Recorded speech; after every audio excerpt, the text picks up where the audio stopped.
Do we have everyone? We do have Or everyone. excellent. All right.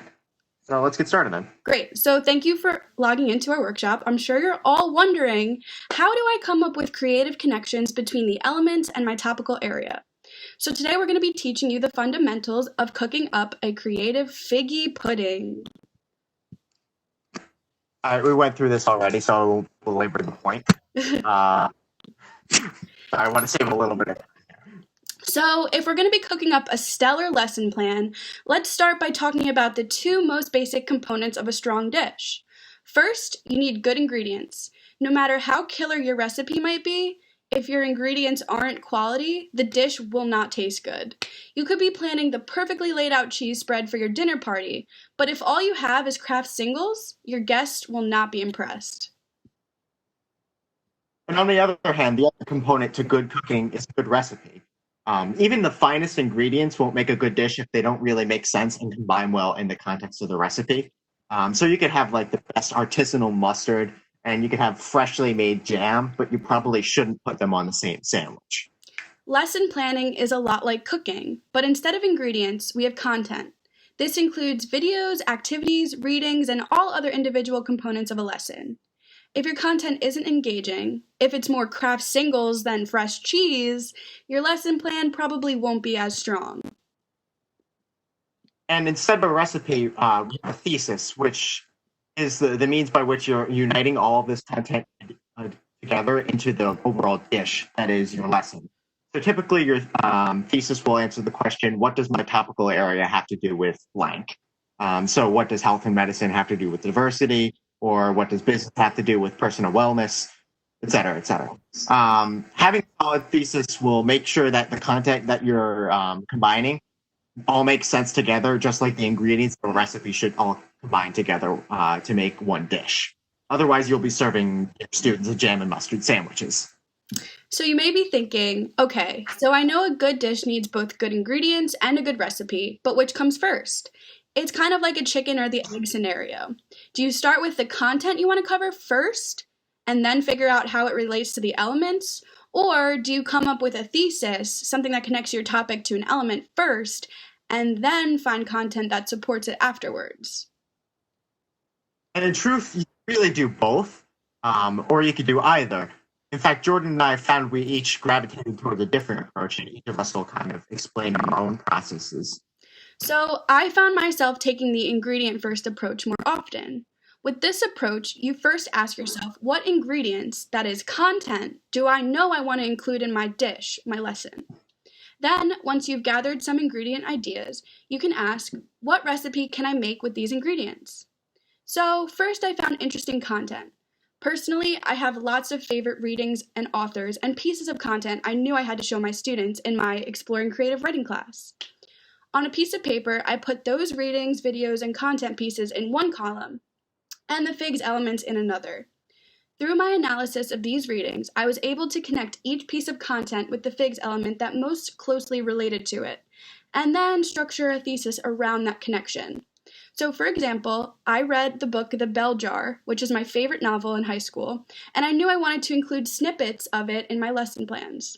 Since a major theme of this book is mental illness, I was able to incorporate it into my personal wellness plan and also discuss writers who struggle with mental health.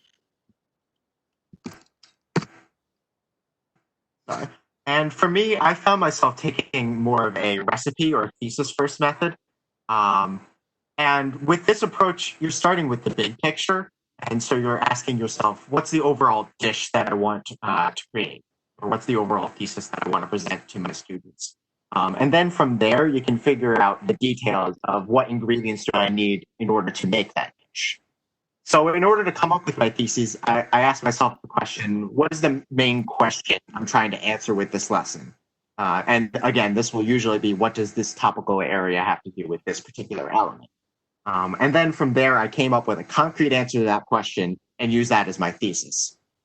So for instance, and this particular lesson plan is I haven't uploaded it yet, but this will be available to you. This was the one I did for my lesson demo. When I began writing my academic success lesson, I asked myself, what can music teach us about succeeding as a collegiate scholar? And I did some big picture thinking first, and I realized that there are a lot of similarities between copyright infringement in music and plagiarism within academia. So I crafted a thesis around that concept, and eventually came up with just as originality is important in a musical career, it's also important in a successful academic career, which is a concrete statement about the connection between the topical area and the fixed element. And it was only after I came up with that overall thesis, that broad picture, that I started thinking about what content I actually wanted to include in this lesson, what specific activities would be included. And that's where I came up with the idea for like, is it plagiarism activity, where I have students compare different examples of musical plagiarism and say whether it's plagiarism or not, and other activities that relate to the thesis. So for me, the overall recipe came first, and it gave me the idea for what ingredients I would need to make it. So now we're going to jump into a discussion. Feel free to unmute yourself because we can't really see people raising their hands right now. So question 1, what are some of the pros of using the ingredient content first method? Also, this would be a good time if you have any uncertainty as to the analogy itself, or if you need any clarification on it, to let us know.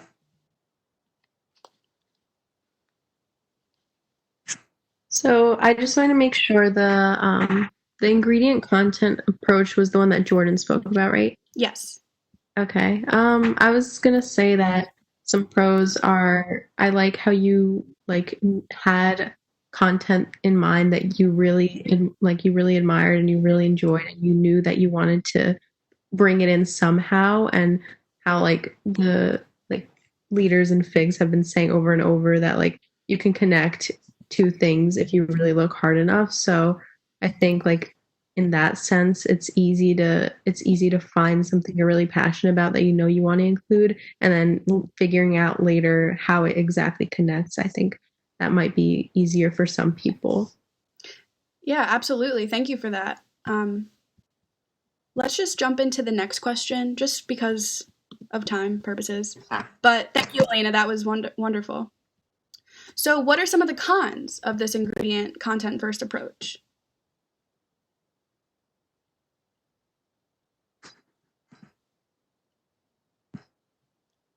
Come on. We know you're all so smart here. One of the cons might be that if you're just starting with the content first, you might be inclined to kind of overwhelm whatever activity you're thinking about, because you're thinking of all the things you want to include in it instead of starting with the big picture first. So while there are a lot of advantages to starting with the core elements and leading to a broader activity, there's also potential to creep out of the general scope of what you're trying to do. Thank you. Thank you for that. On the other hand, what are some of the pros to using the thesis first approach?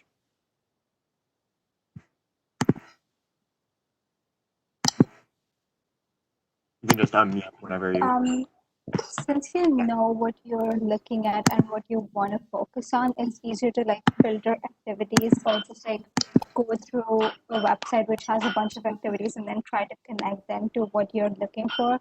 So it kind of gives you a direction to go forward with, instead of getting confused with a bunch of things that you want to do, but then you're not quite sure what direction that you would follow.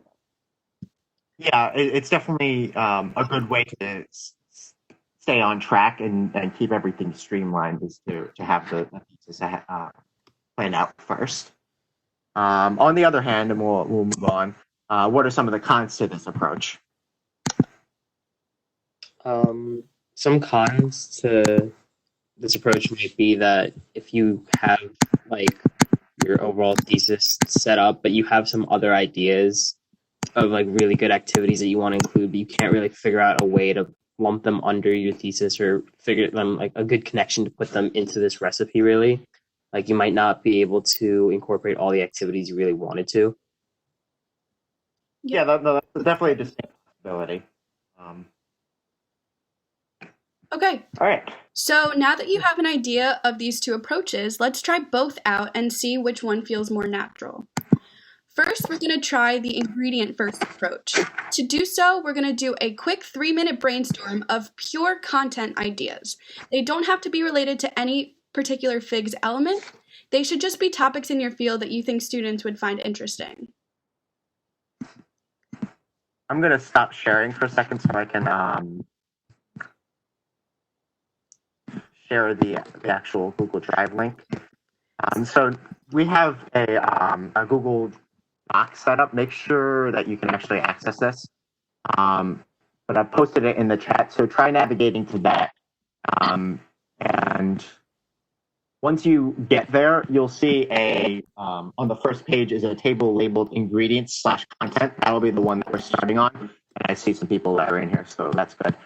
And in that table, find your name, find the row associated with your name. And we're going to give you about 2 to 3 minutes to brainstorm 2 or 3 different pure content ideas to include in your lesson. Again, these don't have to be linked to any particular FIGS element. You just want to come up with pure ideas for your class that you could include in a class. Also, it's good that please number them so because that'll be helpful for when we get some feedback on them. And one other thing I want to add is if you could give a brief, like 1-sentence summary of what that the crux of that piece of content actually is, just so people in other topical areas can have a sense of what you're talking about, even though they might not have direct experience with it. Yeah, it could just be like a quick little blurb. Doesn't have to be a full sentence, just explaining kind of what that is for people like me who are in creative writing and don't know much about genetic counseling at Ananya. Yeah, and you can sort of use ours as models for what those would look like. It looks like you're all doing work so far, so.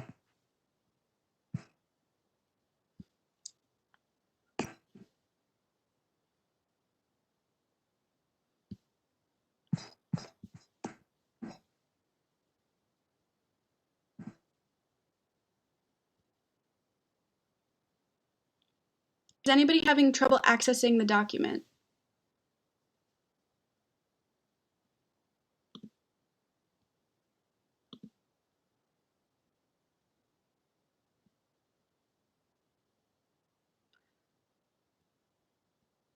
We are at 1 minute and 30 seconds, so you're halfway there.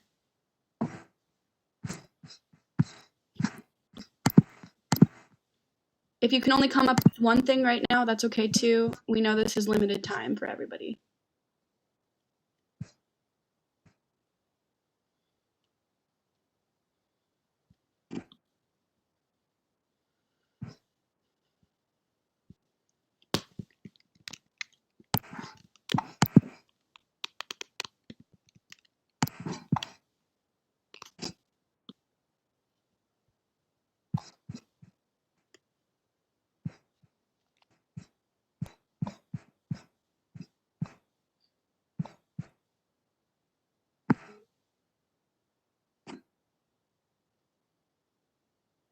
This could be as simple, if you're struggling to come up with something, it could be just as simple as something interesting that one of your professors talked about in one of your classes.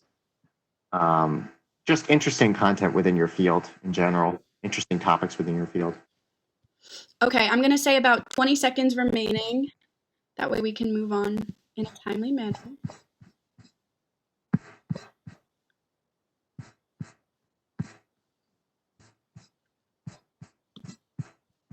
5, 4, 3, 2, 1. Great. It looks like mostly everybody got at least 1 or 2 or 3 pieces of information down. That's great. So does anybody have a particular ingredient they want to volunteer as an example? Okay, my computer's like so slow, so this whole time I've been trying to type my ingredient. That's okay. But it's up. But there's a book called Alternative Careers in the Sciences, which is something that a teacher assigned to me when I was in high school, and it basically talks about all the alternative careers outside of just like standard research or doctor. It's like a lot of people think are like the only options, and so that's definitely a reading from that is something I would want to incorporate somehow. Great. Yeah. And no worries about lagging computers. My computer is also lagging. I love the one BKBBH be able. It's because I got annoyed and I just keyboard smashed.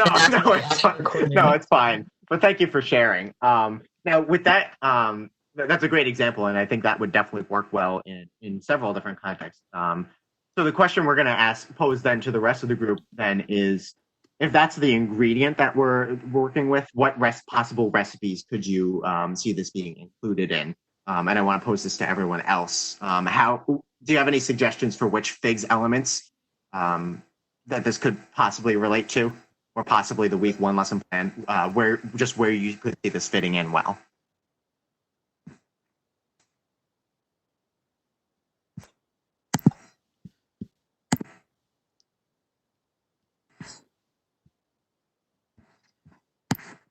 Juliana, if you want to maybe repeat a little bit about the content you said. It's essentially, what I want to incorporate is a reading from a book called Alternative Careers in the Sciences, and it discusses a lot of very specific careers and then the steps towards those careers, like the requirements for each one, in like a very broad context and just like science. Thank you. You don't have to know a super amount about the rating specifically. I think to kind of start thinking of the broad connections, I'll give one just to get the ball rolling. I could see this working well in a week 1 lesson plan. I know you've already written it, and I don't know if you specifically included it in that, but just to get the ball rolling, I could see in a week 1 lesson plan where you took sort of the what are different career paths that I could take with this major or in this field. I could see this working well as an introductory reading. That's just one way it could be incorporated. Does anyone else have any other connections that they could possibly make with this reading? I mean, you could try, if you have time, to just like kind of sneak it in with the career development elements. So if you have a little bit of time in the beginning or end of class, or just like as you're talking about your experiences, maybe just suggest a few different paths and reference the reading. Yeah. Thank you. I was going to say this could work with academic success as well. No, yeah, I was thinking that as well. I think thank you. That's a definite possibility. It also could work peer involvement if you wanted to kind of tie it in with different peers who are pursuing these alternative careers in the sciences or a variety of sciences. You could tie it in with that as well. Someone else was about to say something as well. Sorry. Yeah, I was saying, since the career assignment is due like the week before the lesson plan, or before the careers lesson plan, like this could be something that like you sort of assign it as a reading in that week before, or like during class, or maybe do that week with the career assignment too, just so that like they can get some other ideas, they can use it with the assignment, something like that. That is a good idea as well. Okay. Yeah, for the purposes of time, you want to move on? Yes. Okay. Okay, so these are all good connections, and now that you have a sense of how you can sort of match a recipe to an ingredient, what I want to do is let's navigate back to the Google Doc, and you'll see now that there's a third, the third column that says leave now. What you're going to do is find your row again, and then navigate to the row above yours, or if you're in the top row, then go all the way to the bottom so everyone's covered.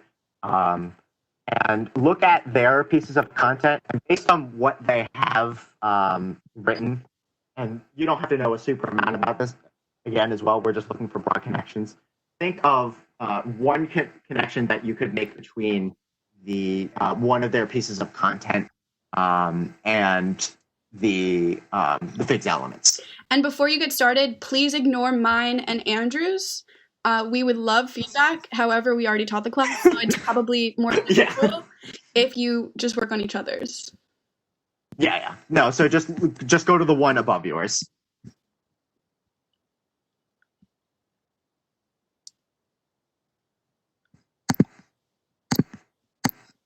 Take a minute or so. And this could be the form of you could say, oh, you should have a discussion here about X, or you should do this activity, or you could do a think, pair, share, just anything to kind of get the ball rolling.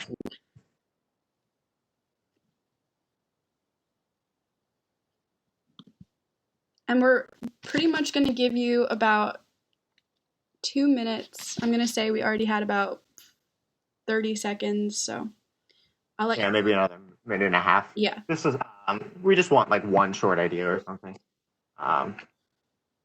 So everyone has a little bit of feedback.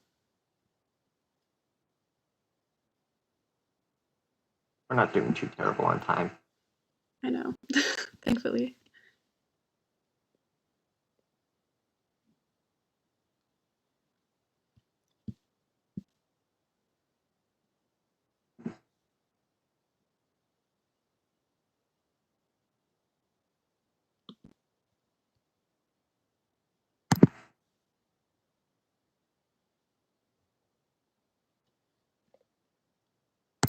Juliana, are you still having trouble accessing the doc, or are you good now? I'm trying. It's like typing really slow. Mm-hmm. Okay. That's the issue, so I'm trying. Okay. If need be, what you can do is, if the WebEx chat works better, you can type whatever you wanted to type into the WebEx chat, and then I can just like copy and paste it into the doc. Okay, I actually might do that. Oh wait, no, it's working. It's working now. Yeah, it's coming through. It's coming through. Okay. Okay, I'm going to say about 10 seconds. If anybody needs a little more time, that's okay. But we're probably just going to move on as well. Okay. So basically, you're going to do the same exact thing, but for the row below yours. If you're at the bottom, circle around to the top row. If you're still working, you can continue, but try to get to the row below yours as well. And your connection should be different from the one already in the box. Just as a point of clarification, it can be the same piece of content, but if it is the same piece of content, then it should be to a different element.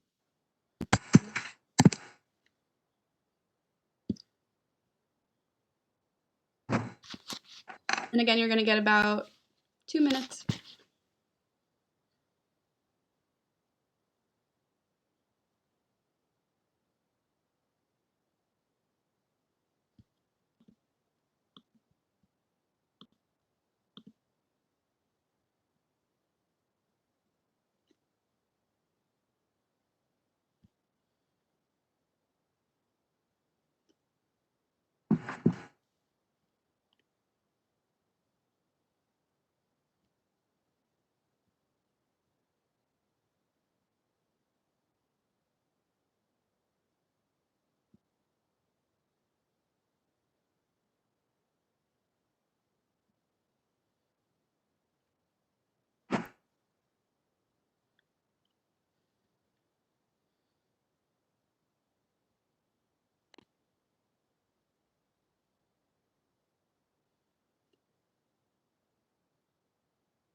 Andrew, I think we should go straight into peer feedback. Instead of doing the group. Yeah. No, I think that's fine. Yeah. We still need to do the individual brainstorm, though, right? Yeah. Okay, yeah, we can do that. That's fine. So we'll just cut out the middle one. Yep. Okay, that's fine. Okay, another 5 seconds. 5, 4, 3, 2, 1. Great. Okay. All right. So that covers the ingredient first approach. Now it's time to try out the recipe first approach and see if it feels a little bit better, a little bit more uncomfortable. that sort of thing. So in the Google Doc now, scroll down to the second table, which should be labeled recipes/theses. It's on page 7, I believe. Yeah, there's also the outline on the left side if you want to navigate that way. And find your row again in this table. And we're going to do the same thing, but instead of coming up with content pieces first, you're going to be coming up with recipes first. So broad connections between your topical area and the field. And again, explain these. You don't have to go super in depth, but explain them enough so people who aren't in your field can get a sense of what you're talking about. And you can see we have a model as well for different elements. So if you're stuck, just look at ours. It's the same document, Neha. It's just lower down in the document.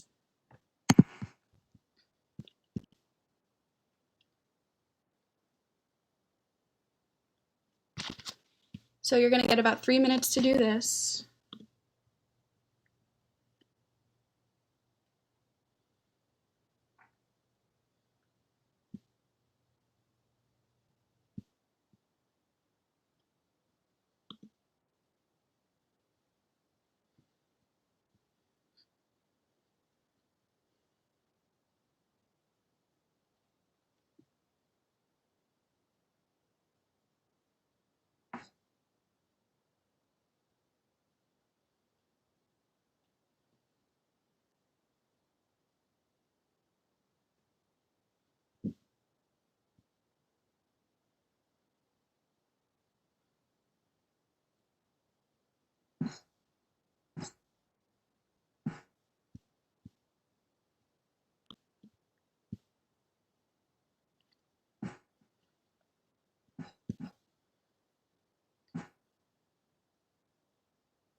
Take another minute or so. Yeah, minute. 1 more minute is good. I'll stop everybody.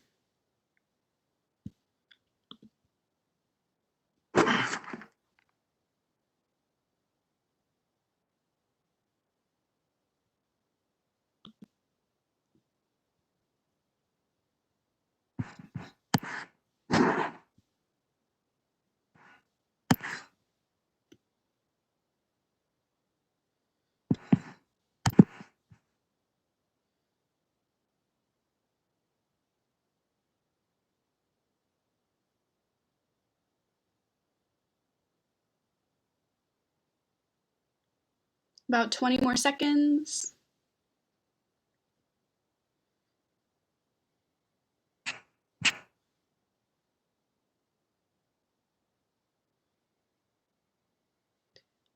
Five, four, three, two, one.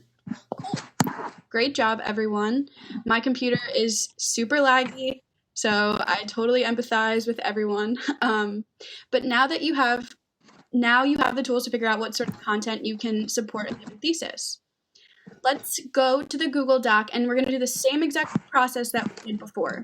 Start with the person in the row above yours and write one suggestion for a content piece based on their thesis. Again, mark it with the corresponding number. And as we mentioned, you may not know a whole lot about the subject matter, and that's okay. Just do your best based on what you know. It could be general. You don't need to give specific readings. Just kind of give an idea for an activity, anything like that. It could be as simple as like a reading about X could be useful here, even if you don't know necessarily what readings exist on it. You're going to have 1.5 minutes to do this.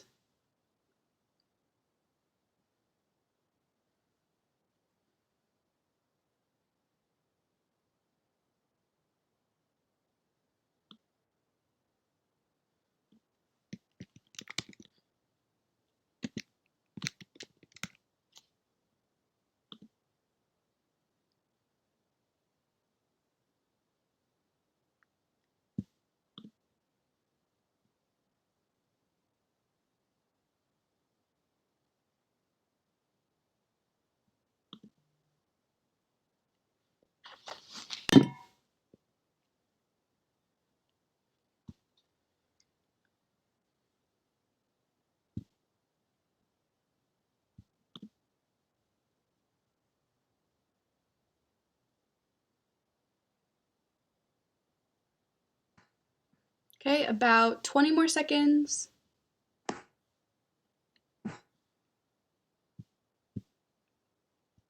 You are all rock stars, by the way. Like, I know this is not ideal, doing this online, but I think you guys are all doing a good job with this. So thank you for being flexible with us. And I'm gonna stop you there, and you're gonna go to the person below you, right below you, yes, and do the same thing. So you're gonna have a minute and a half to do that.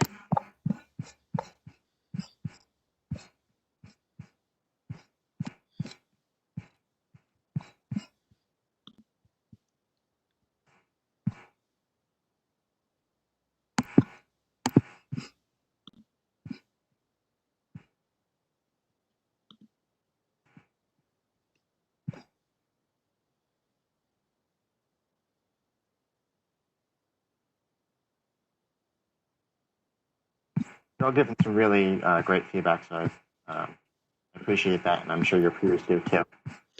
And I think after this, we can give maybe 2 people a chance to volunteer their examples, just so everyone can kind of hear it out loud, because we're on time. Yeah.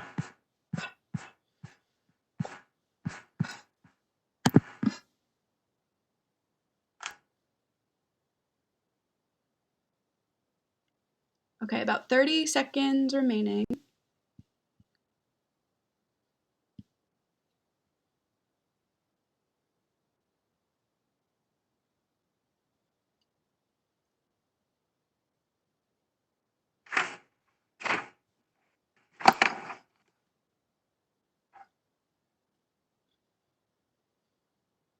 Five, four, three, two, one.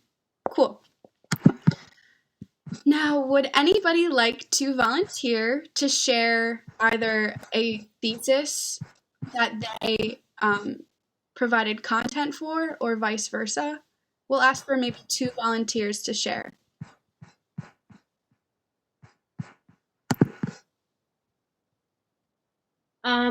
For Juliana's thesis of engaging with examples of racism in the medical field, I thought something that could be super relevant, especially with what's happening like today, would be talking about COVID and how minority populations are being disproportionately affected. And so that could be like a really cool discussion to have with your class. Cool, thank you. I think any chance you can bring in current events, you should totally take advantage of that. Obviously, COVID is a huge talking point, and everybody's being affected by it, so your students probably want to know more about it. And if you could bring that into the classroom, that's great. One other thing I would say, I think that would be the sort of activity that would be served well with doing a reading and having discussion after about it. I think that sort of model would work well, giving them a little bit of information to work off of, and then discussing it, asking them some prodding questions. Anyone else want to have anything that they gave feedback on that they want to share? Some interesting connections between ingredients and recipes. Kayla had this point where she was focusing on the relationship between animals and humans and how it varies through different cultures. So I was thinking maybe like a historical reference to how animals were trained as pets and based on the needs of that culture, and maybe segue into the uniqueness of each culture and the connection between the common pets that they might have could be something that's related to diversity and inclusion. I don't know if that was more confusing. No, thank you. I think that's helpful. Can I pose a further question to the group then, or a more, I suppose, a more specific question based on that suggestion? How do you think you would actually be able to implement that into a lesson plan in terms of a concrete activity of some sort, whether it be a reading or a video or something like that? Like, what sorts of things do you think would be good in order to get that point across?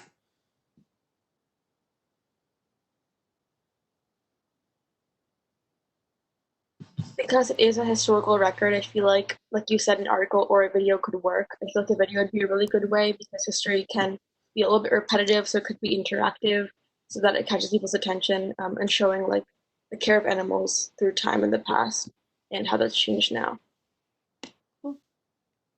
Yeah, absolutely. So I encourage you all to look at your peers' suggestions and perhaps use them or use a form of them in your actual lesson planning. I find it really important to hear feedback from other people, especially your peers, because they kind of know what your students are going to want to hear. We're all, around the same age, living in the same type of world, of course, like with the current events going on. So I think it's really important to understand and accept feedback, especially from peers. So today we've talked about the two components of a good lesson plan, content and thesis. We went over two approaches to lesson planning, one that starts with the content and another that starts with the thesis. And Andrew and I really hope that these will be helpful ways of thinking about how to arrive at the ultimate dish that is your figgy pudding or your figs course. With the last 10 minutes remaining, we would like to open up to a Q&A. If you have any questions, if you want to hear personal stories from either of us, anything, we have 10 minutes, so feel free to just unmute and ask. Or throw it in the chat box if you're so inclined. Yes.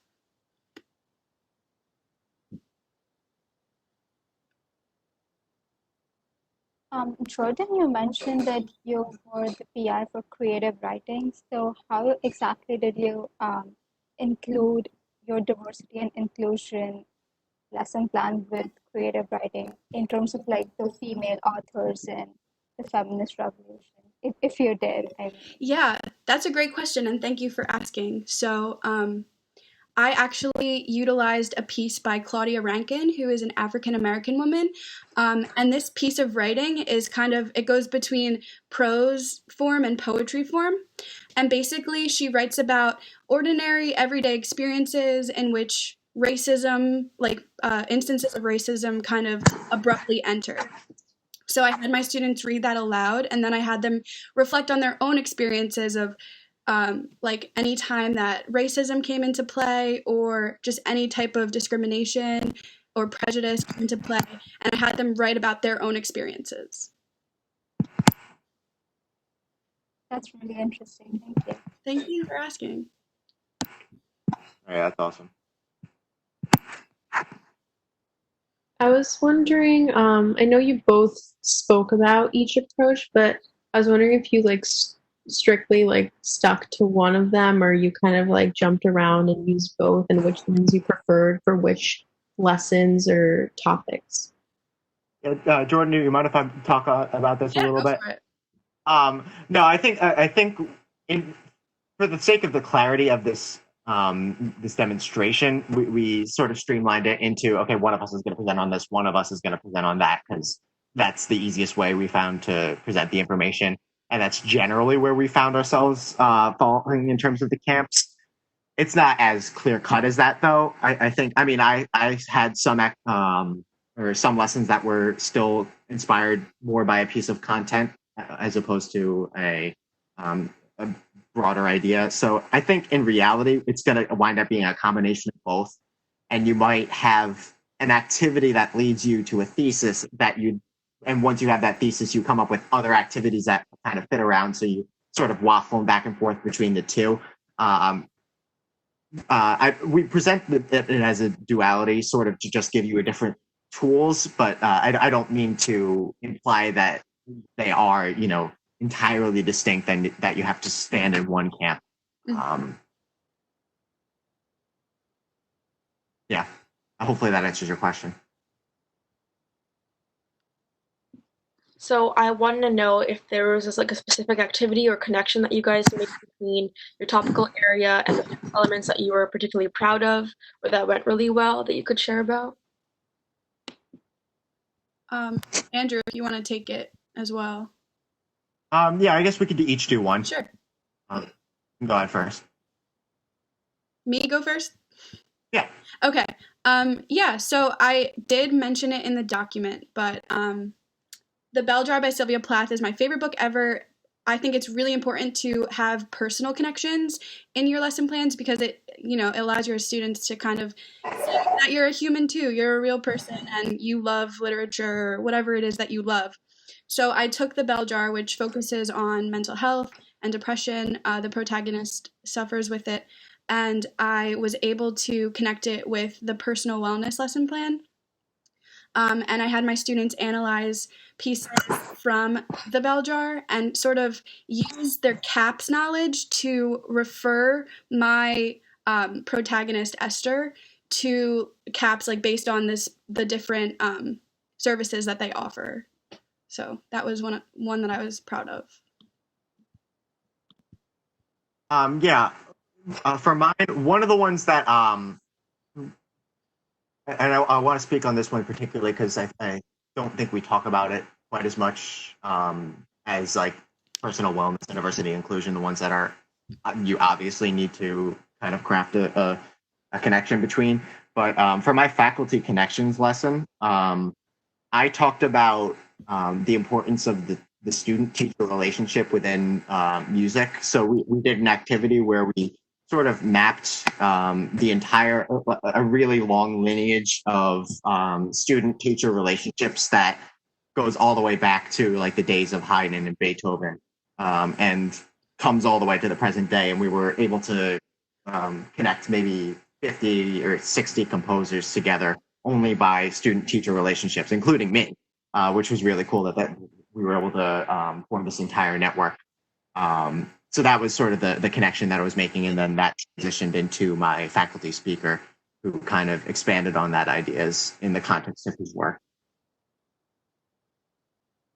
We have time for maybe one more question.